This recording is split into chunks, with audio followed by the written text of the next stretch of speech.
What's up? It's Robert here again for another Tovar guitar video lesson. Today we're going to look at the CAGED system. This is very useful if you haven't really got a good handle on your theory yet, but you still want to be able to play a bunch of cool shapes and not say like you're stuck in a certain position and you want to be able to break free and go all over the fretboard. Then this video is going to help you out a lot for that. Anyways, we have a lot to cover, so let's get started. The CAGED system, you've probably seen other people mention that. It's basically just a system to where you can get your C, A, G, E, and D major open position chords and move them around the guitar fretboard and play different shapes instead of just playing these. You are going to need to know all these, so it's pretty basic. I mean, if you're a beginner, you'll be able to understand how the CAGED system works.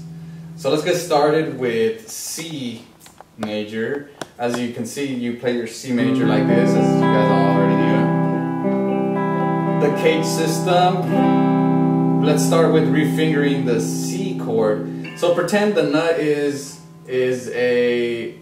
you're barring it and you don't have your index available, so you got to use, instead of 1, 2 and 3, you're going to use 2, 3 and 4 to finger the C chord like that.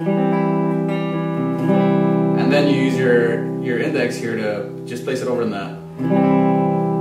And that's a start. And then what it does is it allows you to get this C shape and move it around. So if you move it, say to, you move your index to the 2nd fret and you keep the fingers the same way. Now you have a D chord. The way you figure out which chord you're playing, since you're moving it, is you're moving the root from C to D. So now you're playing a D chord. But with this shape, now you're using the C shape to play a D chord. Or you can move it to E, which the root is here on the E now. And now you're playing an E chord, but you're using the C shape. And it gives it a completely different tone, because if you basically were getting started on your bar chord, you'd probably play this shape here. More higher, this one has a more open sound. It's basically rearranged, the notes are rearranged to this shape. Okay, so that's C. And you can move it anywhere, really. I mean, the only challenge for you would be to know which notes they are on the 5th string, so you can figure out which chord you're playing. So if you're playing here with your barring on the 5th fret, you just have to know which note that is, which is an F. So you're playing an F chord, but you're playing it in 5th position. So that's very useful. The other thing is, if you already knew that the octave of the C was here, anywhere you move that, you're going to find the octave of whatever that is. So if you have an F here, you already know the octave's there. That's another good thing. And one other thing that is really cool that a lot of people don't tell you when explaining the CAGED system is you can find different scale patterns on this one with these patterns. For example, I'm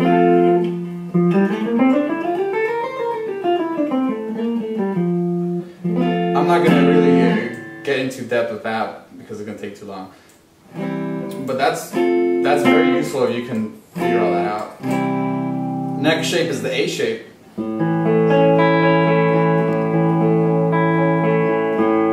Same thing, just refinger it. Instead of 1, 2, 3, use 2, 3, and 4. And then just act like this was barring it, which is basically like your standard bar chord on 5th position. I mean 5th string rooted bar chord. So you already know that this is going to be technically a C chord.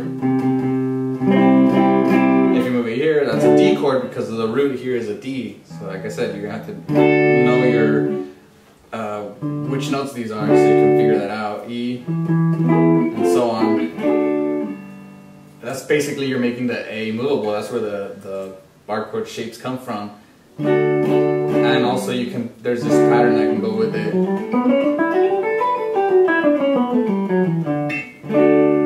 Rooted there. And that's the A. G. Okay, this one's not a common or one that you probably attempted to move. But check it out. You can basically, if you're playing this G right here with the, instead of with the 2 fingers here on the 3rd fret, if you're just doing the bottom fret, it's the same thing. You notice that these 3 open strings are basically getting you also a G chord, a triad. You basically take that as if you were, as if the fret was your index finger, and you can move that around. So say you moved it around to the 3rd fret. Actually, let's move it to the 5th, because this is a B flat. Let's move it to a C. Then all you have to do is put your pinky here. Check it out. If you move it back, same thing, except you can't play the high E at the same time. And you don't even have to play the 5th string because it's so muddy if you're playing all these bass notes. So you can just let that go and just play. And then you can use your index to meet the 5th string. And right here is a C chord. The way you figure out which one that is the root is on the 6th string. So wherever that root is, so like it's a C here, if you move it here, that's an A. It's on the 5th. You just gotta remember there's 2 frets in between. It's a big stretch. Here's an E. Or you can also just bar this and then get the high E here on the C also. Whatever this one is, that's where you're playing. There's an E, C, A, or whatever. So you can move it around too. Octave. You know that octave is here for G, G, and G. So if you're playing a C, C, C, C, you can find all your C notes like that. A good scale that to go with this shape would be just this regular major scale that you probably already know.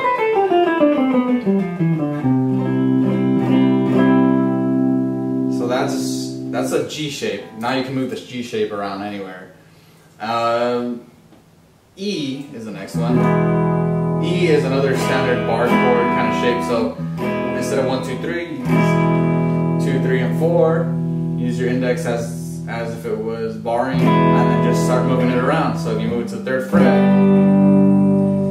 that's a G because of the G is rooted here. Move it to 5th, that's an A, B, C, D, and so on.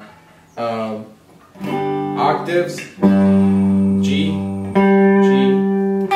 G, A, B, B, B. A scale pattern to go with this one.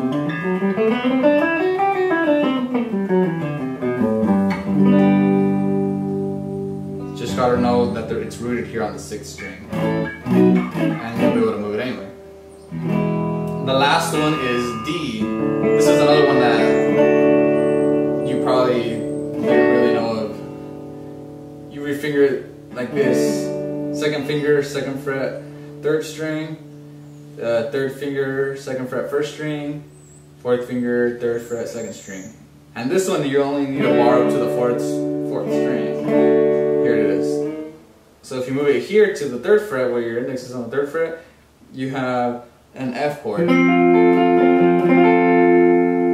This one's kind of uncomfortable to play. It's a big stretch, but that's what it is. G here. And basically the root is on the 4th string, so whatever that note is, that's what your chord you're playing. So this is a G note, so now I'm playing that's a G. C would be all the way up here.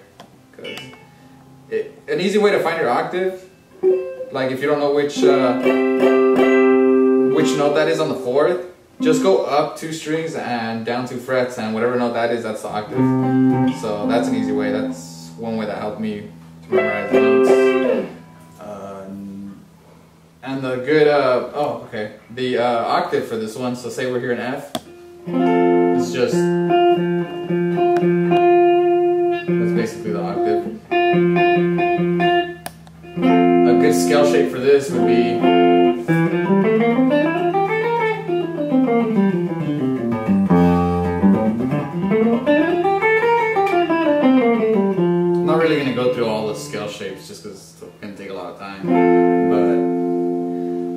basically it. You know, I think I left out the octave for the A, which is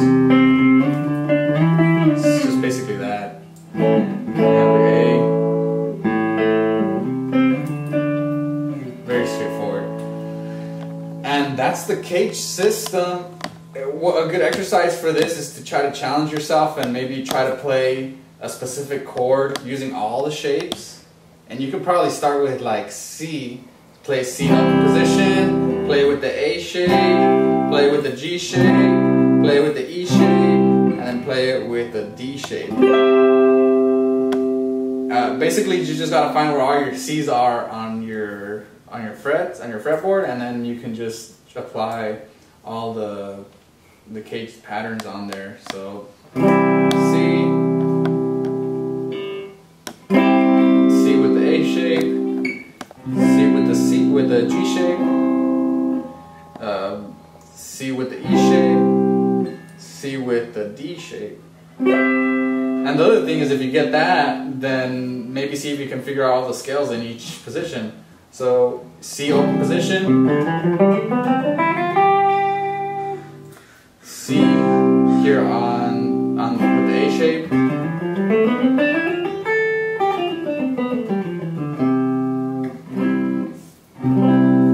C here with the G shape,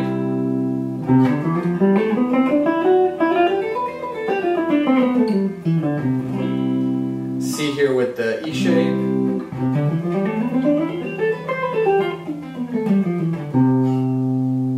and then C with the D shape.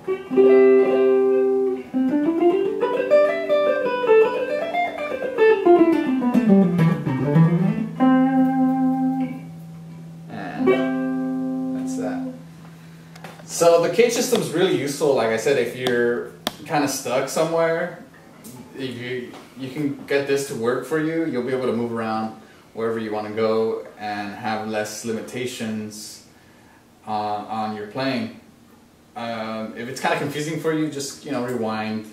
Or if something is still confusing you, drop a comment and I will respond as soon as I see your comment. And subscribe. In fact, if there's like a subject also beside that's closely related to this that made you confused on something else, comment on that and say, hey, can you make a video on this? But you gotta make sure to subscribe.